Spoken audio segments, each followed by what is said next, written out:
নুন, হলুদ, তাতে তেল দিয়েছি, তেলটা গরম হয়ে গেছে।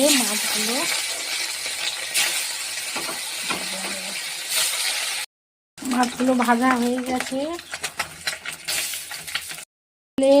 1 চামচ কালো লঙ্কা, একটু জল দিলাম। সর্ষে আর কাঁচা লঙ্কা বেটে রেখেছিলাম 1 চামচ দিয়ে দিলাম। 1 চামচ হলুদ, মতো নুন, একটু জল দিলাম।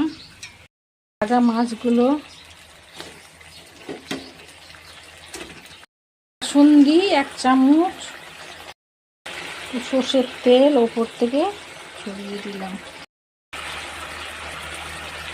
কাসুন্দি কাতলাটা হয়ে গেছে, এবার নামিয়ে নেব।